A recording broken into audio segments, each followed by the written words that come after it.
Hello दोस्तों, यदि आप हमारे चैनल से नए जुड़े हैं तो हमारे चैनल को सब्सक्राइब जरूर करें और अपने दोस्तों में शेयर करें।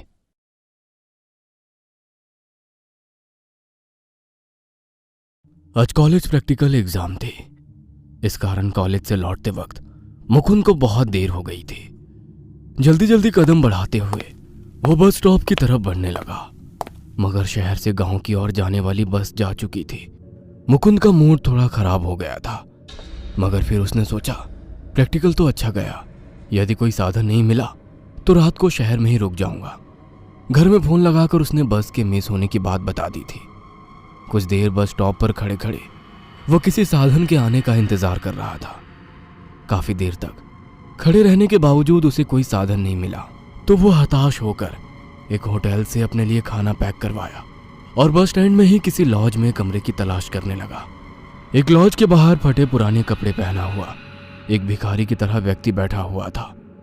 उसके शरीर पर कुछ घाव के निशान थे, जिसमें से खून बह रहा था। आंखों के नीचे गहरे काले गड्ढे, होठों पर सफेद पपड़ी की परत और पेट धंसा हुआ, मानो कई दिनों से खाना ना खाया हो।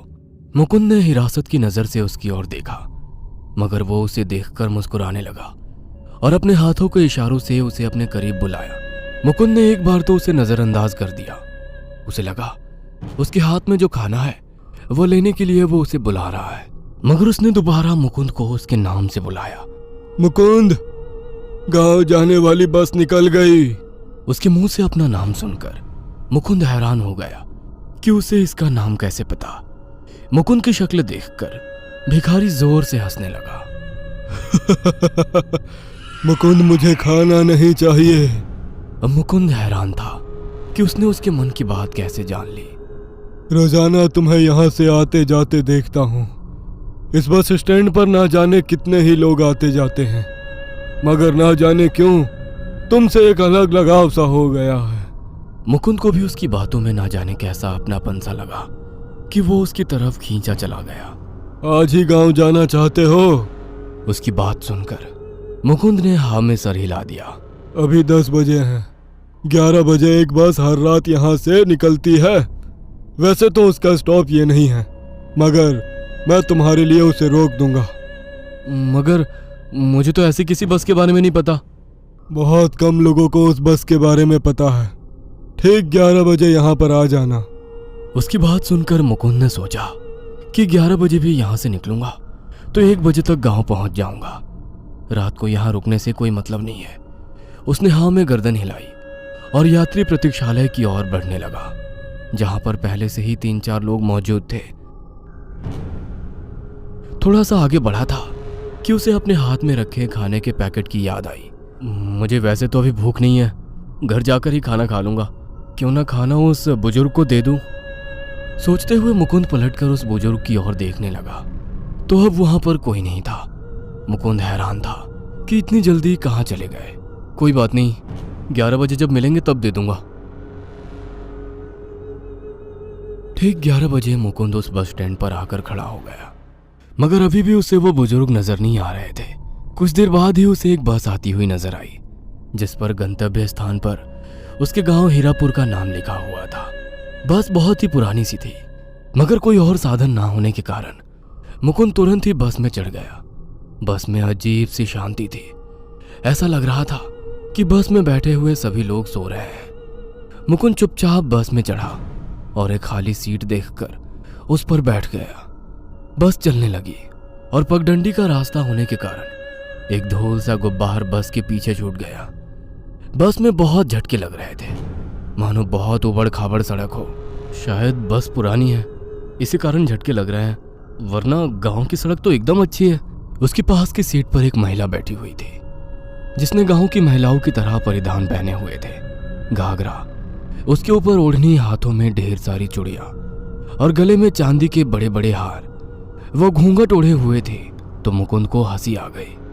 आज के जमाने में इस तरह का पहनावा, शायद ऐसे ही लोगों की सोच के कारण हमारा देश तरक्की नहीं कर पा रहा है।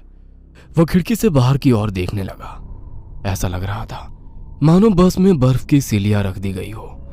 पूरी बस का तापमान गिर चुका था। उसे लगा खिड़की से आ रही ठंडी हवा के कारण उसे ऐसा लग रहा होगा। उसने तुरंत ही खिड़की बंद कर दी और आंखें बंद कर ली। कुछ देर बाद अचानक उसे ऐसा लगा मानो बस की छत पर कोई जोर से दस्तक दे रहा हो। मुकुंद ने आंखें खोलकर जैसे ही देखा वो घबरा गया। बस की सारी सवारी उसके आसपास खड़ी उसे घूर रही थी। उन सब की आंखें लाल थी और वे इस तरह अपने मुंह से आवाजें निकाल रहे थे। जो महिला मुकुंद के पास वाली सीट पर बैठी थी वो अब बस की छत से उल्टी लटकी हुई थी। घूंघट हट जाने के कारण उसका चेहरा बहुत ही भयानक नजर आ रहा था। सभी लोग इतने भयानक थे कि ऐसा लग रहा था मानो अभी वे सब लोग मिलकर मुकुंद को खा जाएंगे। मुकुंद ने डर के कारण आंखें बंद कर ली, मगर अब बस की छत से आने वाली आवाजें और तेज हो गई। मुकुंद ने दोबारा आंखें खोलकर देखा तो अब उसके आसपास कोई नहीं था।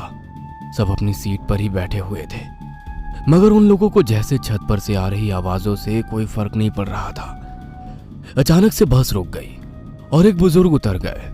मुकुंद को लगा शायद उनका स्टॉप आ गया है, इसलिए वो उतर गए हैं। उसने देखने की कोशिश की कि इस वक्त कौन सा गांव आया है, मगर उसे कुछ भी नजर नहीं आया। वह जंगलों के बीचों बीच रुके हुए थे। मुकुंद को थोड़ी सी हैरानी हुई, इस तरह जंगल के बीच में वो बुजुर्ग इंसान क्यों उतरा है। बुजुर्ग के उतरने के कुछ देर बाद भी बस आगे नहीं बढ़ी। ड्राइवर बस को चालू करने की कोशिश कर रहा था, मगर शायद कुछ परेशानी आ जाने के कारण बस चालू नहीं हो पा रही थी।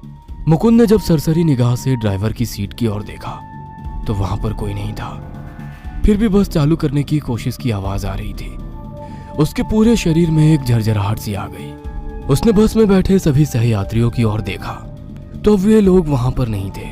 अचानक ही कहां पर गए ये सब लोग? अभी तो सभी यहीं पर बैठे हुए थे। वह घबराता हुआ बस से उतर गया। जैसे ही वो उतरा उसे उसके सामने वही बस स्टैंड वाला भिखारी खड़ा हुआ मुस्कुरा रहा था। उसे देख उसके मुंह से चीख निकल गई। मुकुंद, तुम बस से क्यों उतरे? वापस बस में जाओ।